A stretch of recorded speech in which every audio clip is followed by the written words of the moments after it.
Goa night club अग्निकांड मामले में पुलिस को बड़ी सफलता मिली है। गोवा के रोमियो लेन नाइट क्लब में हुए अग्निकांड में एक और बड़ी कार्रवाई हुई है। गोवा पुलिस ने इस केस से जुड़े बड़े आरोपी अजय गुप्ता को दिल्ली से हिरासत में ले लिया है। अजय गुप्ता के खिलाफ पहले से लुकआउट सर्कुलर जारी था। क्लब मालिक गौरव और सौरभ लूथरा की तरह ही गुरुग्राम का रहने वाला अजय गुप्ता बड़ा नाम है। वह लूथरा ब्रदर्स का बिजनेस पार्टनर है। पुलिस उसके घर पहुंची तो वह फरार मिला था, जिसके बाद उसकी गिरफ्तारी वारंट लिया गया। अब दिल्ली में उसे हिरासत में ले लिया गया है और आगे की कार्रवाई जारी है। बता दें कि अग्निकांड मामले में अब तक 5 आरोपी गिरफ्तार किए जा चुके हैं। लूथरा ब्रदर्स के खिलाफ भी ताबड़तोड़ छापेमारी जारी है, लेकिन खबर है कि देश छोड़कर लूथरा ब्रदर्स विदेश भाग गए। गिरफ्तार आरोपियों में दिल्ली का रहने वाला भरत कोहली भी शामिल है। उसे नाइट क्लब ऑपरेशंस का हेड बताया जा रहा है। 4 अन्य मैनेजरों को भी गिरफ्तार किया जा चुका है। इनमें राजीव मोदक, प्रियांशु ठाकुर, राजवीर सिंघानिया, विवेक सिंह और भारत कोहली शामिल है। नाइट क्लब के मालिक लूथरा ब्रदर्स भारत से थाईलैंड भाग गए। पुलिस ने क्लब के मालिकों के खिलाफ इंटरपोल नोटिस जारी कराने के लिए सीबीआई से भी संपर्क किया है। इस बीच प्रशासन का एक्शन भी लगातार जारी है। गोवा के नाइट क्लब में आग लगने से 25 लोगों की जान चली गई थी।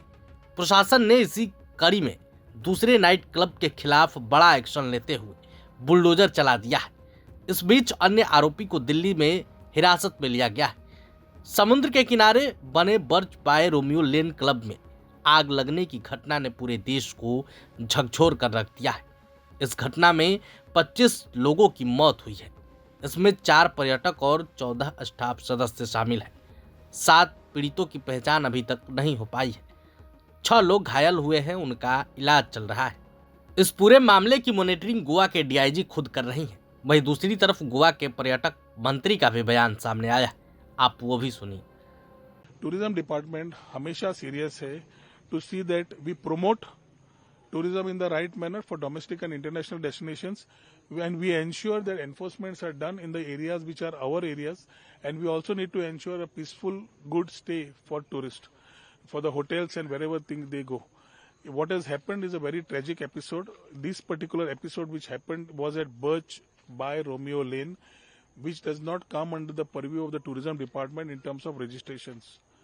So what has happened there, although it doesn't come, the tourists were affected, a wrong message towards tourism has gone out. And I think it's time to understand, we have to learn and ensure that as we are supporting and talking about the families who have lost people from their families in this particular incident, it is very important for due correction that the government needs to do. I've shared my thought with our Honorable Chief Minister, and we need to ensure that investigation to be done in this whole episode from the down to the top. Everybody who was there, who is to be made accountable, and action needs to be initiated. Some heads need to roll. At the same time, this Birch by Romeo Lane was a different issue, and the Romeo Lane, the Birch by Romeo Lane is at Arpara, part of North Goa, Kalangut, and the Romeo Lane which we have demolished to the illegality is in Vagator, in Sioli. So there are 2 different constituencies, 2 different parts. Romeo Lane is the same name. So some people have misunderstood that it is a part of the which part they were not knowing. So it is very clear what has happened is a different issue. At the same time, what illegalities were happening here, this has become twice. It has happened before. Tourism department had fully demolished this structure, what was illegal in terms of the department scope. After that, they have come up again in 2025. 2024 में हम लोगों ने demolition किया. 2025 में उन लोगों ने फिर से रोमियो लेन जो वागतौर में खड़ा करने का चाहे ले लिया. बारिश के कारण we couldn't demolish it. We have demolished it today and ensured that whatever is there in terms of encroachments in our tourism area is out. Illegality drives will continue, and we will ensure that whatever illegalities are there are taken to the logical end. प्रभातखबर.com, विश्वास वही, रफ्तार नहीं।